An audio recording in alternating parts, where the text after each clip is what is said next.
My name is Michael Rakowitz. I'm an artist and educator living in Chicago, Illinois, USA.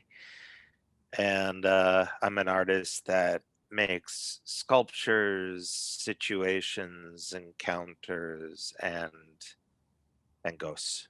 And what's the title of the work that you've made for Waterfronts for England's Creative Coast? The piece that I made for Waterfronts is titled "April is the Cruellest Month." And who's the where will it be displayed, and what's the organisation that you're partnering or working with? The work will be located directly across from a sculpture that's already there in Margate on the coast, basically, very close to the train station. And it is a sculpture called the Surfboat Memorial that was made by a sculptor whose last name was Calcott, and it memorializes the emergence of the Margate surfboats that would save people at sea, people who are stranded at sea or shipwrecks. And it is a figure that is looking out towards the sea with his hand raised to his brow, one of the surfboat rescuers. And so he's searching the sea for people that are in need of rescue. And the sculpture is in dialogue with this work. It's another figurative work that is the exact same scale as the Surfboat Memorial. But instead of looking out at sea, it has its back turned on the ocean and is pointing towards Parliament and the Foreign Office. And the sculpture is of an Iraq War veteran in the UK named Daniel Taylor, who served in Basra during the Iraq War. And it quotes another sculpture that was in Basra that comprised 80 larger-than-life figures of Iraqi officers who perished during the Iran-Iraq War. And the Saddam Hussein era monument had these officers pointing towards Iran in the direction in which they were felled. The work is also situated very close to a kind of a shelter that was the site where where T.S. Eliot, while he was convalescing in Margate, wrote the first words or wrote the first part of what would become the Wasteland. The title comes from the first words of the Wasteland, which is "April is the cruellest month." And when I think about April being the cruellest month, I think about the fact that these cities like Basra and Baghdad fell in April of 2003. This was also the month that the National Museum of Iraq was looted in the aftermath of the US-led invasion. And so I'm thinking about that, and I'm thinking about the cruelty of war, but also in that poem, Eliot writes, "On Margate sands, I can connect nothing to nothing to nothing." And so when I think about my work as a kind of whole, it's so much about making connections to everything, to everything, to everything. And so those are the kinds of resonances that I think kind of create the foundation of the work. And so the sculpture itself is something that I actually call an anti-war memorial. We have plenty of war memorials all over the world, and I think it's time for there to be an anti-war memorial. And in collaboration with Daniel and his comrades at the Veterans for Peace UK, um, we've worked very closely to make this a work that speaks not to the glorification of war, but to the pain that is experienced as a result of it, in the hopes that it never happens again. Wow, that's an amazing description of the work and the genesis behind the work, and the different references within the work, because it is a very complex set of references, I think, within this project that you've made. And I was wondering what your first thoughts were, if that's possible to ask, when you visited Margate. And we walked around Margate together, visited different parts of the town, and you were taking in all sorts of things when we took that little trip together, and what it was that inspired you then, and that led to the development of this idea. That's a complicated question. Yeah, yeah. Well, the site visit with any of these works for me is always a big part of the work. It's not just some kind of performative bureaucratic thing that happens. The site visit is an introduction. It's a point of, it's like a kissing point, where everything that I've done up to this point has created a relationship with somebody else who's been thinking.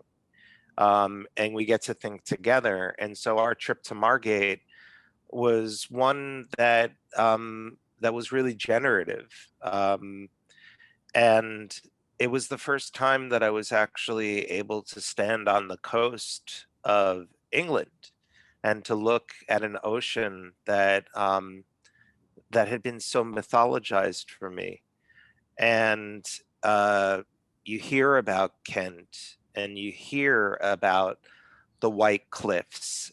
And being a geology nerd when I was growing up, I was so excited to get up close with the calcite that creates those moments on the coast that are in song. When we talk about songs and warrior poets, and we think about the White Cliffs of Dover, those kinds of things were part of my wish list of things to see.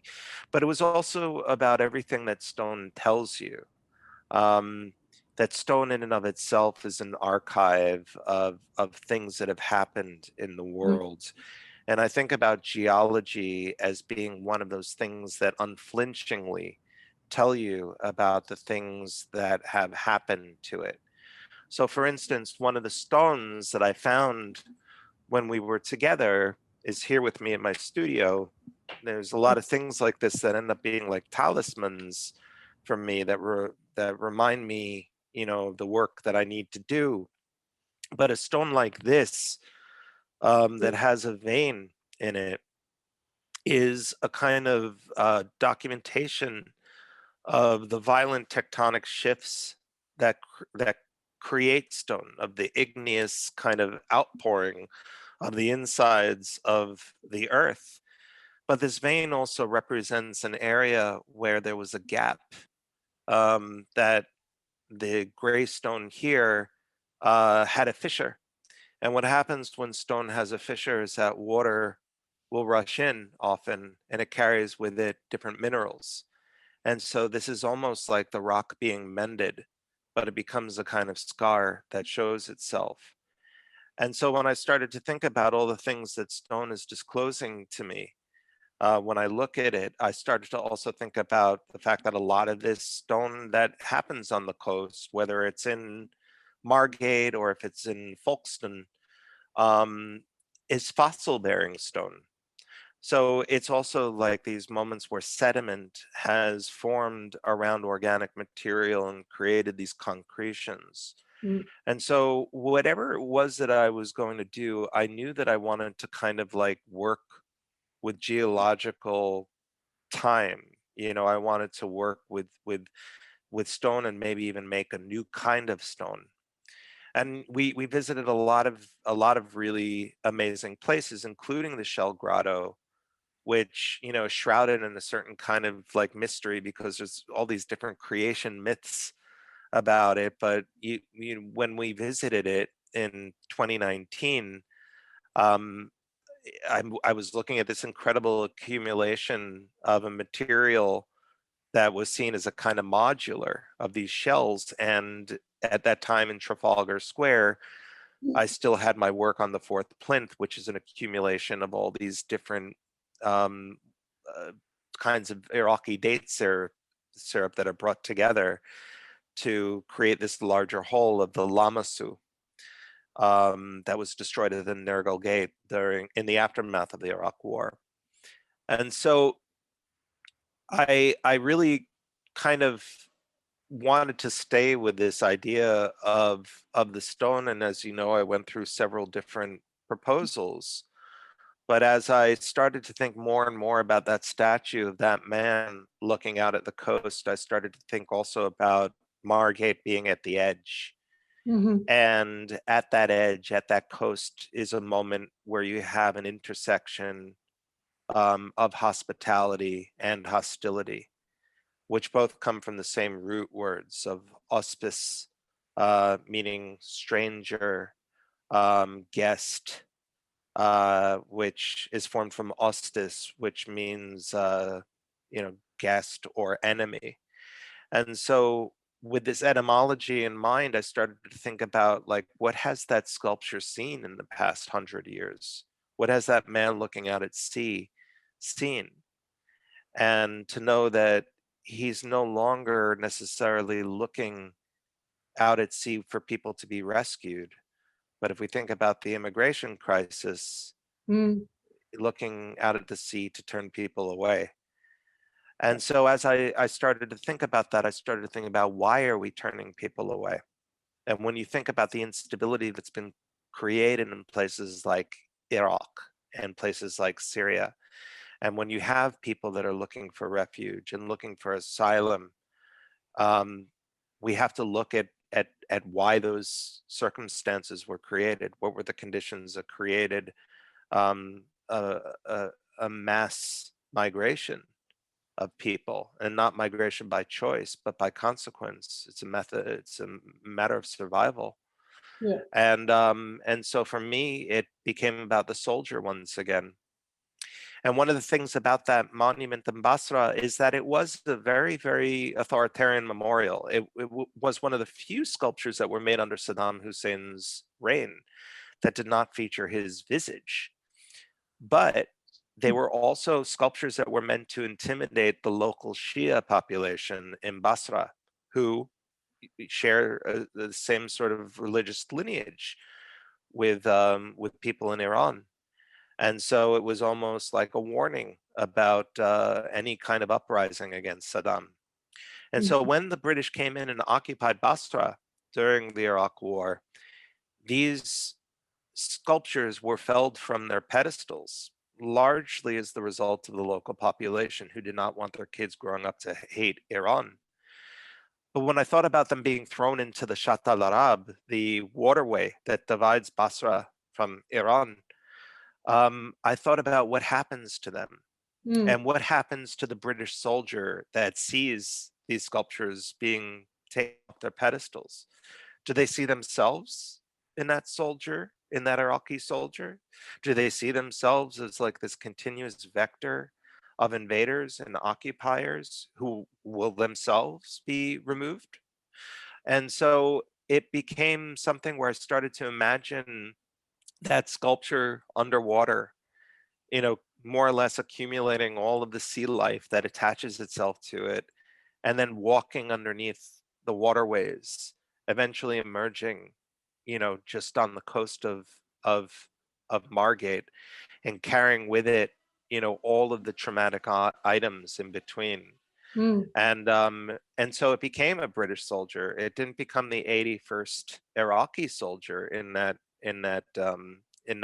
series.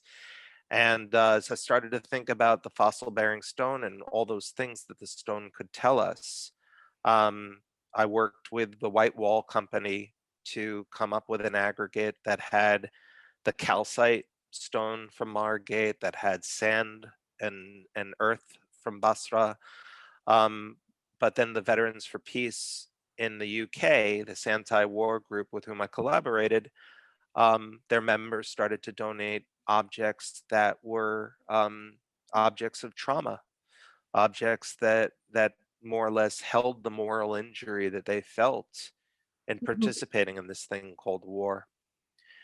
And then there was another interesting connection, which was that this idea of giving something up um, was something that I learned from another artist and dear friend who's a veteran of the Iraq War named Aaron Hughes, Mhm. who told me that that tradition of soldiers giving up their medals afterwards was started by Siegfried Sassoon, a celebrated British poet and warrior poet who served in the First World War, which was the war to end all wars, and came back realizing that this was this was awful.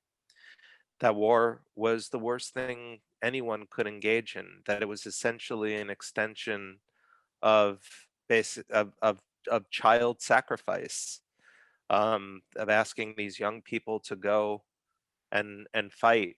And and so his response to all of this and the anger that was building in him was to write, but he also found himself at the River Mersey with his military cross that he earned, and he took the ribbon off and he threw it into the river, which he describes as a kind of futile gesture.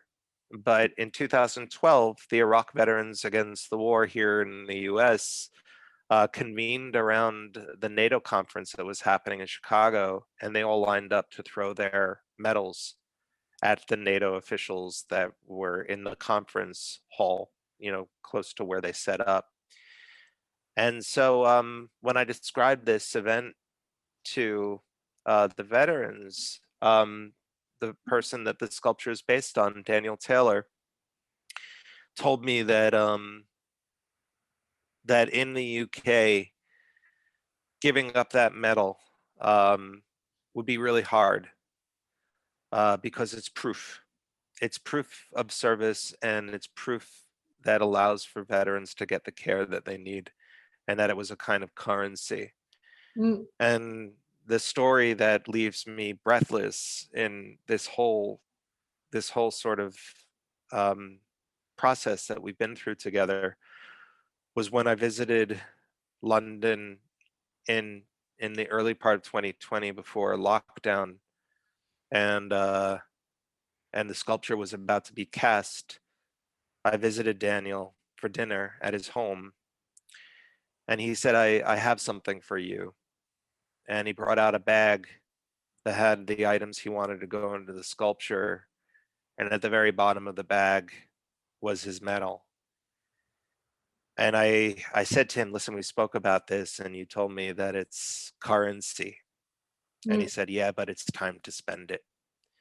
And so one of the things that you'll see in that sculpture is his medal, which for me is the center of gravity of the work, because it stands there in solidarity with all the other items that people from Veterans for Peace and local residents of Kent have donated to go into that sculpture. That's an amazing story. It's fantastic to hear your chain of thought through this whole process. Um, and of course, I'm very much aware that Daniel's medal is embedded within that sculpture, but it's very moving to hear you speak about how that came to be. And it, you know, obviously adds an incredible an incredible kind of connection within the work, which is a whole series of connections, as you say. And um, you know, I think it's interesting to think about this work that you've described as a new, as something that quotes the Basra series of 80 sculptures, but isn't an addition to them. It does something else.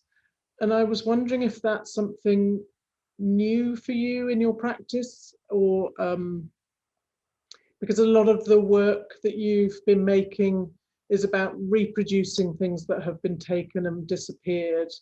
And it was just something that had been occurring to me lately as this being a slightly different direction, and whether that's important to you, or a sort of non sequitur somehow.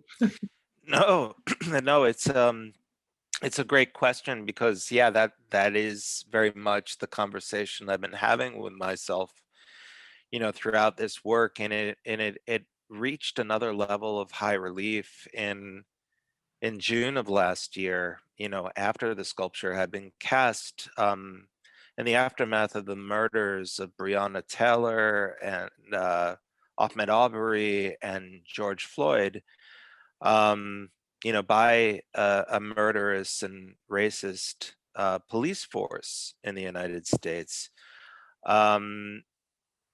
We started to have a collective conversation about who it is that we're valorizing in this country.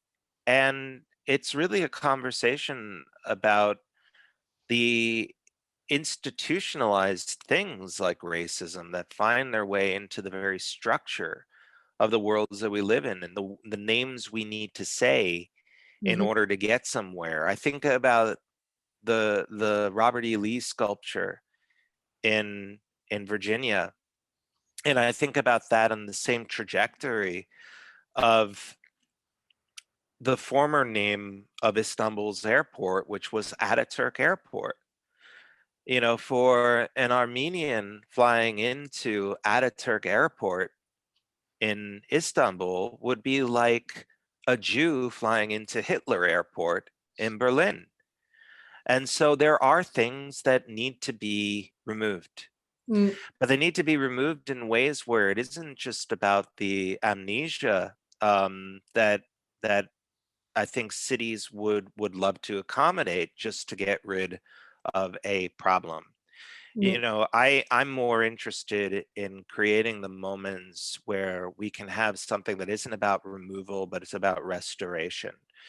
And when I think about care for artwork, when I think about museums and the way in which I've intervened in this kind of conversation around cultural heritage, every museum that I know of has a restorer or has a conservation department.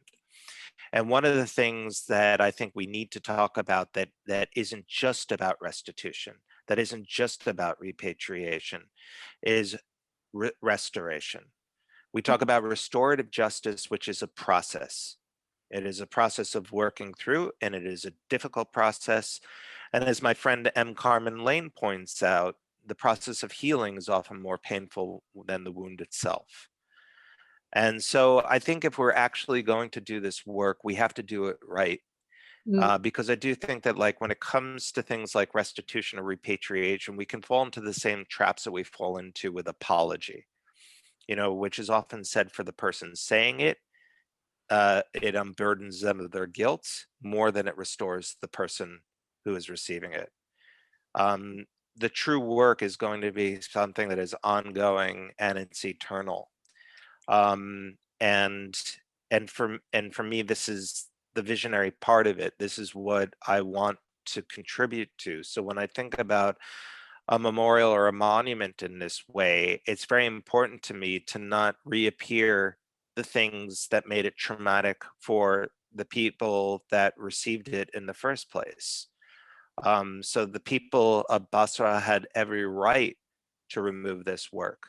But mhm. what would happen to that work if it were to complicate itself even more and be transformed into a symbol for peace?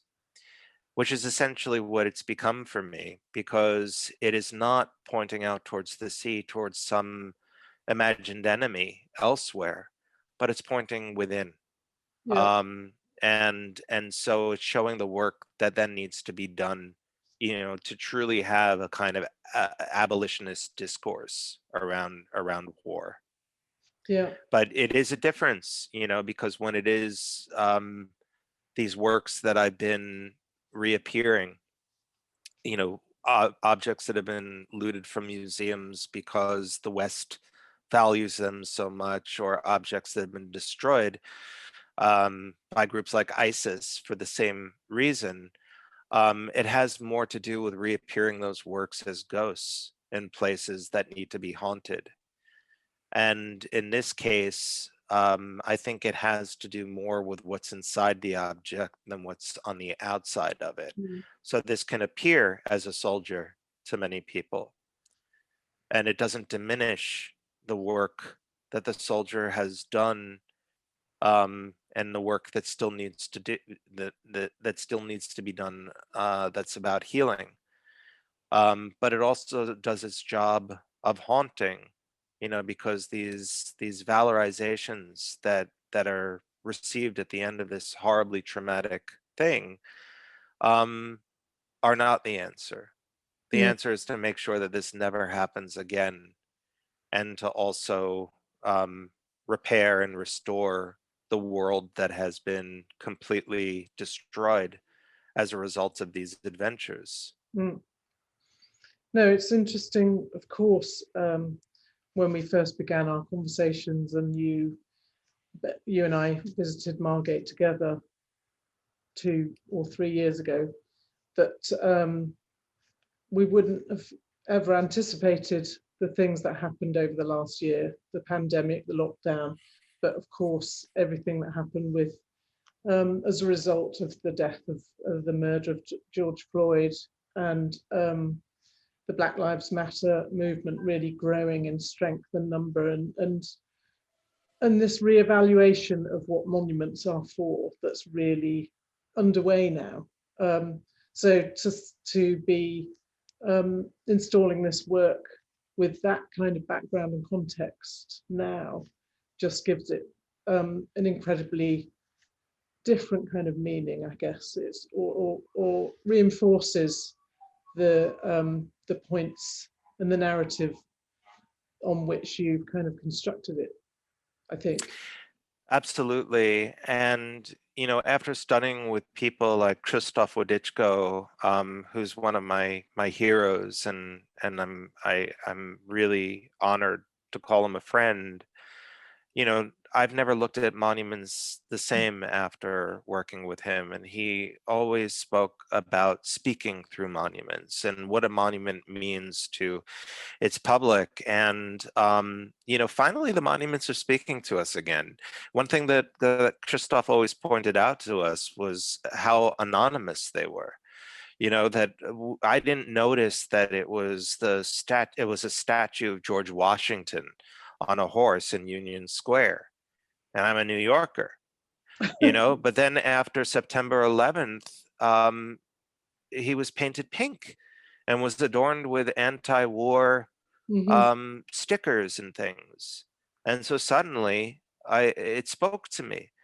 And when we think about that Robert E. Lee sculpture in Charlottesville, one of the things that we should be paying very close attention to is how that monument finally became what it needed to be in the aftermath of the uprising, um, that was in response to the murders of George Floyd and Breonna Taylor and Ahmaud Arbery, and a list of names Mm. that would be eternally too long, to actually list. And so when you saw the graffiti at the base of it, when you saw the projections of the faces of George Floyd, of Harriet Tubman, of Martin Luther King Jr., Mm. which really was like with Ditchko's work, Yeah. leaking once again into the world. I mean, then the monument becomes what it needs to be. And if only we can hold on to those moments, those restless moments that are constantly changing, with our collective anger and our rage, which is also about love. That's what a monument can really be. and so for me, this is kind of, a big part of the work is like the work that happened after the sculpture was made was that the world kept sculpting it. And like, this is one of the things that I love is like you and I are talking about our thinking together, but like we were also thinking together with the people at Whitewall, the hands that made the work. Yeah. And you remember the email that they sent right after these statues, like the Colston statue coming down in Bristol. They were talking about how they felt like they wanted to put that sculpture up, because it was speaking about something that should go up versus in relationship to all those things that we want to take down. And I was so moved, to get an email like that was so thoughtful, Mm. that really that implicates the people who are making the monuments into that discussion. And that this is actually something I'm working on right now, because when I think about the hands that make the sculpture, when you think about that Robert E. Lee statue in Virginia, it was made by this sculptor named Henry Schrady, Hmm. and he died before the sculpture went up. But the commission he worked on and completed before that was a monument to Ulysses Grant in Washington, D.C. So he was sculpting these people on both sides of the war, Yeah. and so this for me becomes a part of the conversation that I want to delve into a little bit more. Yeah, that's really interesting that he somehow didn't matter what he was making, he was just doing what other people wanted him to do or something. I don't know. Or the problem of what is called the Reconstruction in the United States. I mean, that's part of the problem. That word itself is part of the problem of like, well, let's just go back to the way it was before. It's not called a restoration. It's called the Reconstruction. And so in the Reconstruction, you have this false narrative of heroes on both sides. Mm. Yeah, wow. Well, that takes us in a very different narrative direction, I think. And I think probably we should, maybe that's the right note to start thinking about wrapping up this conversation. But Sure, sure. I'm not sure it's the starting point for a whole extended conversation about monuments even more, and how they get made, why Hmm. they get made, who gets to make them, and so on. And but this wonderful work, April is the Cruellest Month, which has is the result of a collaboration with you. Thank you very much, and the rest of the team, and but the residents of Kent as well have made their contribution. And we've talked about so many things today, and how important it is to have something like that in this public space, where so many people will be able to see this work and think their own, add their own kind of contribution through how they respond to it. Um, I think it's very important that we give them some pointers to these reference points that are embedded within it. But it would be very interesting to see what happens once the work takes its own position and place in Margate.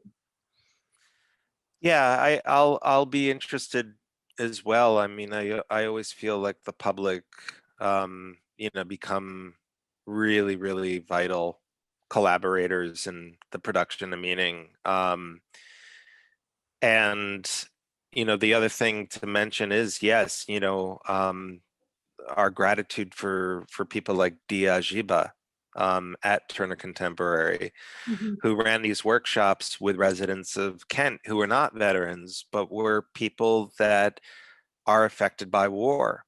And being able to kind of work with those residents who made votive contributions that were also embedded in the sculpture, allows for there to be an interruption of the isolation of the veteran. as the person that is constantly asked to speak about the experience of war, because we as citizens of these places are implicated as well. Mm. We are connected to the destruction of Iraq. We are connected to the destruction and the devaluation of Iraqi life, and we are connected to the traumas and the destruction and interruption of lives of the people who are asked to go and wage the war on our behalf, and who come back and need to be welcomed. They need to be in some ways made whole, which I know is probably an impossible task. But I appreciate so much the work that these citizens donated, because it shows the fact that that it's not just the veteran that wages the war, that we're a part of that too. Mm.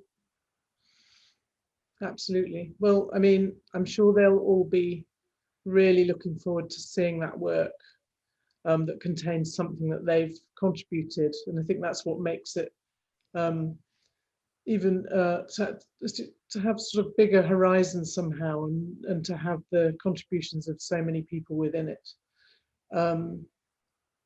Yeah, I'm very much looking forward to seeing it myself. I'm hoping that we might have a chance to see it together over some point over the next few months. That would be amazing. Something that I never thought would be have a question mark over it. Right. Sure. Let's hope that. And yeah, to see it with my family, in London, who I found out, we were all descended from the same family as Siegfried Sassoon. Yeah. So, this Iraqi connection as well, being something that I could not have predicted. So many amazing connections. Thank you very much.